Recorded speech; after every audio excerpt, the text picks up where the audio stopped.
Master Sergeant Alina Carter never imagined her life would revolve around machines that roared louder than storms and weighed more than entire buildings. Yet every time she stood beneath the shadow of a U.S. Air Force aircraft, she felt the same thing she had felt at 19.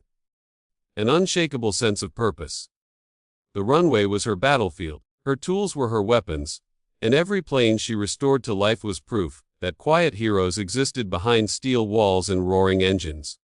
That morning, before the sky had even begun to brighten, Alina arrived at the flight line with a thermos of coffee and a mind sharpened by routine.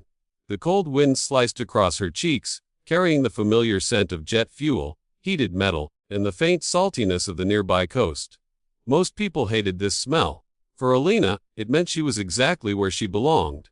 She paused for a moment outside Hangar 4, watching the silhouettes of aircraft lined like sleeping giants waiting to be awakened.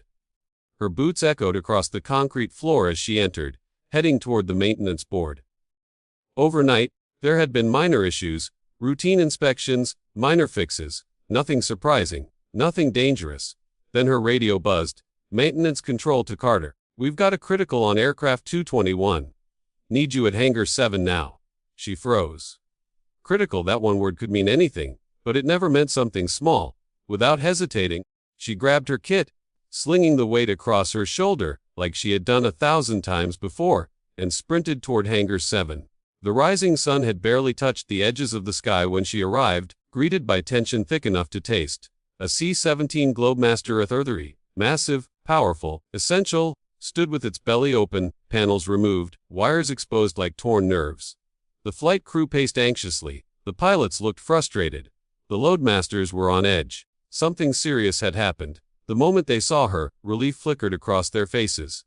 Everyone on base knew her reputation. If Alina said a plane could fly, it flew. If she said it grounded, it stayed. Her word carried weight, earned from years of precision, sweat, and impossible rescues. Captain Mason, the aircraft commander, approached her first. He was calm, but tension lived behind his eyes. Sergeant Carter, we have a problem. Hydraulics aren't stabilizing. The landing gear readout is failing. The system keeps losing pressure. If we can't fix this in the next 40 minutes, we'll miss the humanitarian airdrop window. And people out there don't have food for another day. Alina nodded slowly, processing everything. This wasn't just a mission. This was lives. Show me, she said. The young airman who had been monitoring the diagnostics stepped up awkwardly, clearly intimidated. Ma'am, we've tightened all accessible lines. We replaced the seals. But pressure keeps dropping. We can't find the source.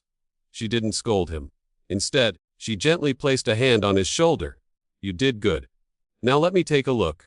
Alina dropped her toolkit, pulled on her gloves, and slid under the aircraft. The world above faded. Down here, surrounded by steel, cables, and hydraulic lines, she was home. Her breath echoed softly inside the metal belly of the plane. She could feel her heartbeat slow, her mind sharpen, her instincts awaken. Her flashlight cut through the shadows as she examined the manifold, tracing the lines with the precision of a surgeon. The aircraft hummed with residual energy, like a living creature waiting to be healed. Minutes passed. The radio crackled, 30 minutes till scheduled takeoff. She ignored it. Something wasn't adding up. No visible leaks, no burst seals, no cracked valves. Then she saw it, a faint shimmer on one of the lower hydraulic lines. Just enough to catch her eye. A tiny irregularity almost invisible. She leaned closer, a micro-fracture. Hair thin. Deadly. Her chest tightened, not in fear, but in determination. This tiny flaw could have caused catastrophic failure. If the aircraft took off like this, the landing gear might not deploy. The plane would become an airborne coffin. She slid out from under the aircraft. The captain rushed toward her. Found it? He asked. Yes, she replied. But the part we need is in the base depot. At least 25 minutes away. The crew fell silent. 25 minutes. They didn't have 25 minutes. Alina wiped the grease off her face, her expression unmoving. We don't have time to replace it. So we're going to repair it manually. The young airman stammered. Mom, that line wasn't designed for field repair. I know. Alina said, her tone firm but not harsh. But we're not in a classroom. We're in reality. Bring me the emergency repair kit. The crew scrambled. Elena gathered her tools in a rhythm precise enough to be music. She tied her hair back, pulled down her goggles, and slid once again beneath the aircraft, this time with the weight of an entire mission pressing onto her shoulders. She spoke aloud as she worked, not for the crew but for her own focus. Metal expands under pressure. Cold temperature weakens fractures. Reinforcement must be layered evenly or pressure will spike. Her hands moved swiftly, instinctively. She applied the sealant, reshaped the external support, reinforced the pressure valve, stabilized the manifold, and recalibrated the entire hydraulic line. Sweat dripped down her brow despite the cold. The radio buzzed again. 15 minutes. Her pulse quickened, but her hands remained steady. Determination carved itself into her breath. She didn't hear the crew around her anymore. She didn't hear the wind howling through the open hangar. She didn't hear the engines of other planes warming on the runway. She only heard the ticking of time and the beating of her own resolve. Finally, she sealed the reinforcement, checked the manifold pressure, and signaled the team. Run the test. The system hissed. Gauges flickered. Pressure dropped, stabilized, held, climbed. Everyone held their breath. Then the indicator turned green. Full stabilization. The crew erupted into relieved murmurs. The captain exhaled like a man escaping death. You did it, he whispered. But Elena wasn't smiling yet. Run it again. They did. Another perfect green. For the first time, she allowed herself a small breath. The captain approached her, stunned admiration in his eyes. Sergeant, we owe you this mission.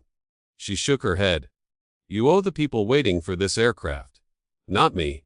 He opened his mouth to respond, but she had already picked up her tools and walked away. She didn't fix planes for praise. She fixed them because duty demanded nothing less. The aircraft roared to life, its engines trembling with renewed strength. As it taxied down the runway, the sunrise finally broke across the sky, a blaze of orange and gold illuminating the aircraft that would now make its mission on time. Elena stood at the edge of the hangar, watching it rise through the morning light.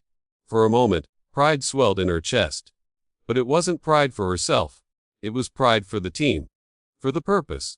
For the unseen soldiers who never wore medals, but made missions possible. The young airman approached her quietly.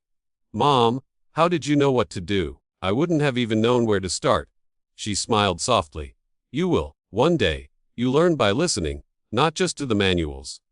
To the aircraft, to your instincts, to the responsibility on your shoulders. He nodded, absorbing every word. She continued, machines don't just break suddenly. They whisper their problems first. You just have to listen before the whisper becomes a scream. He looked at her with the kind of respect that shapes the next generation. I want to be like you someday. No. She corrected gently. Be better. That's the point. Hours later, after the mission had successfully completed its drop, word spread across the base. The humanitarian supplies had reached the crisis zone exactly on time. Hundreds of families received medicine, food and clean water. Babies received formula. Elderly patients received emergency kits. A village devastated by storms received tents and essentials. All because one woman refused to let a crack in a hydraulic line decide the fate of innocent people. That evening, as the sun dipped low and the flight line glowed with orange haze, Captain Mason approached her again. They radioed in, he said. The mission was a complete success. And they wanted me to tell you thank you. You saved lives today. Elena crossed her arms gently. We all did. A plane doesn't fly because of one person. It flies because every hand does its part. The captain nodded. Still, your hands saved the day. She didn't respond. She didn't need to. Night deepened, stars scattering across the sky. For most of the world, it was just another ordinary evening. But for Elena Carter, it was the quiet after a battle no one else truly saw, yet one that changed countless lives. She walked back across the empty hangar, her boots tapping against the cold floor, her heart calm. Tomorrow, another plane might break. Another system might fail. Another mission might hang by a thread, and she would be there, ready to repair, ready to solve, ready to serve. Because her duty wasn't glamorous, it wasn't celebrated. But it was essential. And that was enough. For people slept safely because she stayed awake. Flights succeeded because she refused to fail. Lives were saved because she crawled under a dying aircraft and breathed life back into it. In a world full of applause for soldiers on the front lines, she remained one of the silent warriors behind the scenes. A woman whose strength was not in medals, not in recognition, but in resolve. Master Sergeant Alina Carter. The woman who fixed the plane that saved a nation's promise. The woman who turned a fracture into a victory. The woman who proved that heroes don't always fly. Sometimes, they kneel under aircraft with grease on their hands and fire in their spirit.